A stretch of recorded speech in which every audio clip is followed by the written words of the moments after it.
everyone, welcome back to my channel. This is Heidi from My Reading Life, and I'm here today to discuss some books that I've read recently. These are all books that I finished in the month of October. But before we talk about that, I need to talk about my new t-shirt that I got for my birthday, vintage 1973, which was a gift from one of my best friends from high school. We've been friends since we were 13 years old, and we turned 50 10 days apart from one another. And so she bought me this shirt, and I love it very much. So wearing a new t-shirt here and gonna get started right away talking about the books. So the first book that I finished in the month of October is Project Hail Mary by Andy Weir. This is science fiction. It is a chunker, and this was a super fun time. I am really glad that I picked this one up and started reading it. I had read his book, The Martian, many years ago, listened to that one on audiobook and really loved it. And this one is also just a really fun time. It's just a really good read to escape into, to basically forget where you are for a while. It follows the story of Ryland Grace, who wakes up in bed. He's attached to a bunch of medical equipment and he does not know where he is. Turns out he is on a spaceship and he doesn't know why he's there or where he is. And so the book kind of goes back and forth where he's in the present moment on the spaceship trying to figure things out and having flashbacks of memories from time before, sort of filling in his backstory. And that's the structure of the book throughout.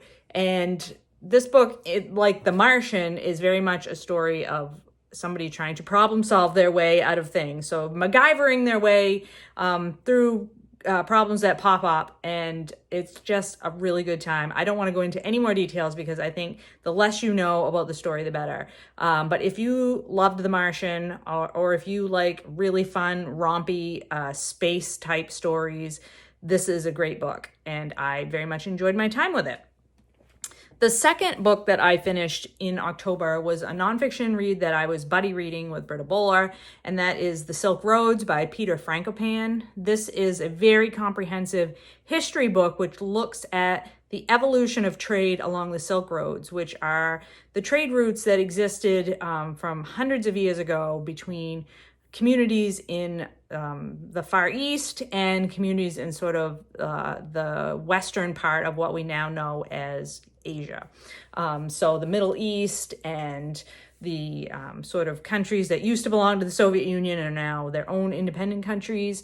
All of those countries were very much in communication with one another, and a lot of history that we know through Western eyes is seen very differently when told through the lens that the center of the world was this area in Asia where the Silk Roads existed.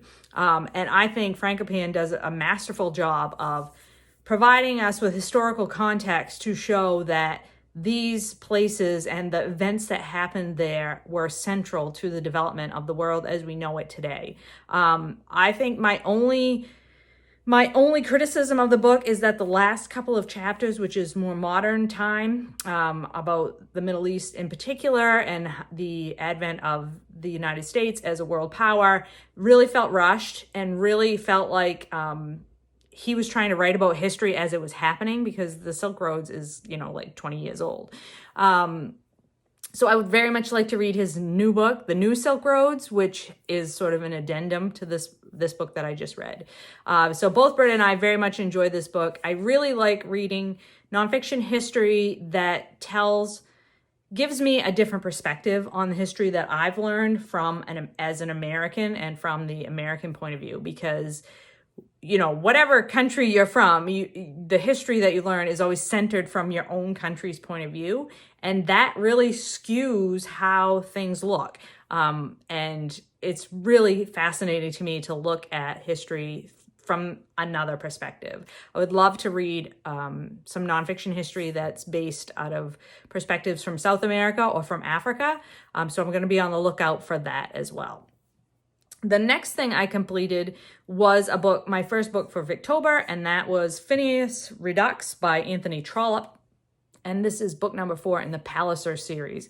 I've been working on the Palliser series for quite a while, and I had actually started Phineas Redux a couple months ago and hadn't gotten very far. And then I decided for Victober to start listening to it on audiobook. I had been reading it as an ebook on my Kindle. And that really helped propel me along. Although I will say Phineas Redux is not my favorite book in the series. I tend to like the Palliser series less than the Barset series, the Barset Chronicles, which is my favorite Trollope stories to date. But particularly because I don't really like Phineas Finn as a character, and he is the main character in Phineas Redux as he was in Phineas Finn, the book earlier in the series that he features as the main character. Because I just find Phineas Finn to be...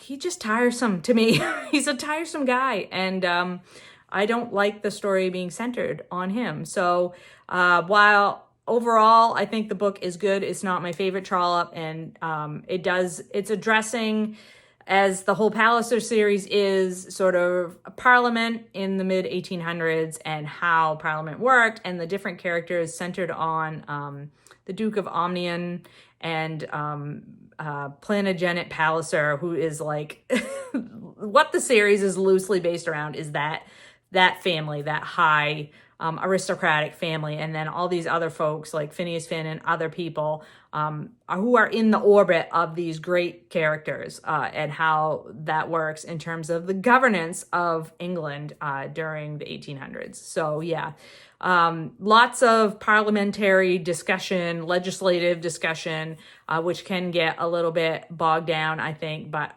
if you listen to it on audiobook, it's so good that I will put the name of the audiobook narrator, because he imbues his voice with the feeling that Trollope was trying to convey. So you really can get the humor that's being, that the author was trying to relay when you listen to it on audiobook. So I definitely recommend Trollope books on audio for sure. Then the next book I read was a book that I read while we were in Montreal. I bought this book and read it all in the same weekend. And this is this romance novel, Part of Your World by Abby Jimenez. This was fantastic. So we're following our main character, Alexis Montgomery, who in driving back to the city from a funeral that she has been to in another town, she's in the very remote countryside, and she swerves to avoid hitting an animal and drives her car into a ditch and is stuck, and gets pulled out of the ditch by this very handsome young man, and plot ensues from there. His name is Daniel, and this is a romance that features age gap. Daniel is 10 years younger than Alexis, and she's big city, he's small town. And so it's that push and pull, but it is just a delightful read. And it has cute animals, it has fun side characters, it has some awful people that you love to hate as secondary characters. But what I really enjoyed the most about this story was, first of all, Daniel's a fantastic romance hero. He is like everything you could ever want a romance hero to be. He's fantastic. Loved him. But the thing that I loved the most about this was the arc, the character development, the plot arc of Alexis, and how she grows and evolves over the course of this novel. She she's a rich girl who's never had to really do anything for herself. She's very intelligent. She's a doctor. So like she's super smart and very accomplished in her field. But other than that, she doesn't know how to do anything for herself personally. And she how she begins to recognize her own privilege and how obnoxious that is, I thought was fantastic. And I just liked how she evolved as a character over the course of this book. I thought there was a lot of character growth for her in particular throughout this romance novel. So yeah, I'm going to definitely be reading more from this author. This is, oh, by the way, I should say also, this is contemporary romance. So this is present day romance, and just A+, really love this. Can't wait to read more by this author. And there is a second book that's loosely associated with this that's been published, and I don't remember the name of it, but I will be picking that up pretty soon. I then finished another nonfiction book, and it was a buddy read with Sean the Book Maniac, and the name of the book is Grassroots by Paul Gruchow. Gruchow, I think it's Gruchow. And this is an essay collection that was first published in mid-1990s, and it is from a man who grew up in sort of the upper Midwest, prairie, farm type country, and he is discussing farm life, what it's like to grow up in a rural community, what it's like to live on the prairie. So there's lots of nature writing about that environment, that landscape, and there's also lots of discussion about how farm life has evolved over the last 100 years, the dangers of the industrialization of our food production, all of that sort of stuff. He's, warning about climate change, and it's interesting to read this essay collection today in 2023 and knowing it was published in the mid-90s, and how much of the warnings that he's talking about we have not heeded, and we've just continued blithely on doing all the same things that were already beginning to cause harm. So that was that's disconcerting and not super fun to read about, but his writing is very, very good. Really beautiful, really eloquent. He weaves in personal stories of his family and sort of nostalgia about growing up in these rural farm communities that I thought was really well done and lovely. If you like Laura Ingalls Wilder and reading about Laura Ingalls Wilder, I think you would love this essay collection. It's very nostalgic in that same way. The only criticism that I really have of it, I really enjoyed my time spent with this book, is that Gruchow, it can be a little bit of grumpy old man, a little bit of you meddling kids, get off my lawn kind of tone, which is a little bit eye-rolly at times. But overall, I thought his messages were really appropriate and really good, and his nature writing really lovely. And so I enjoyed my time spent with that book as well. And then last but not least, I read a middle grade fantasy novel, and that is book number 1 in this fantasy series, Amari and the Night Brothers by B.B. Alston. And I've had this one on the TBR for a little over a year, and I've been wanting to read it. And this is the story of Amari Peters, who her brother Quentin has gone missing, and she does not believe. The law enforcement has tried to convince her and her mother that her brother probably had gotten involved in some nefarious business and he's probably dead, and she just doesn't believe it. She believes he's gone missing, and she will do anything to find him. And so some strange things happen, and turns out that there's magic involved in Quentin's disappearance, and she ends up in being invited to attend a summer camp, a magical summer camp, where she begins to learn about a magical world that she knew nothing about, and some abilities that maybe she has and how that plays into this magical world. And she is determined to use this opportunity at this magical summer camp to find out what's happened with her brother. She's determined to find him. And her brother had been part of this whole organization as well. And of course, Amari's mother thinks she's just going to a regular, normal summer camp. She doesn't know that it's magical summer camp. So yeah, this was super fun. This is like combination of Harry Potter and the Jessica Townsend series, and Nevermore? The Nevermore series? I have it behind me here. Nevermore series, Trials of Morgan Crow. That's the combination of this, except that it's our main protagonist is a young Black girl, and she comes from, the inner city, poor neighborhood, and I love the introduction of those social issues into this fantasy novel and allowing the young Black female character to be the heroine of the story and to be the one with the power and to be the one like making things happen.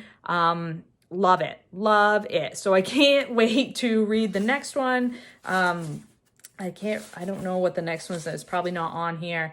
But I will say that I'll be getting the next one in the series, although I'm really mad at Scholastic right now, so I'm gonna see about getting see if there's another, if this has been published by another publisher and there's another version of the books in this series that I can get, because Scholastic's decisions around how they are going to offer books for sale in their Scholastic book sales, I think is wrong. And so I'm not going to get into it any more than that on this channel, but please, if you're interested, Google that and find out what's going on with that, because I think Scholastic's making the wrong choices there, and Scholastic should be coming out strongly against book banning and not enabling book banning, which I think their decision is doing, is enabling places to ban books, and that's not okay.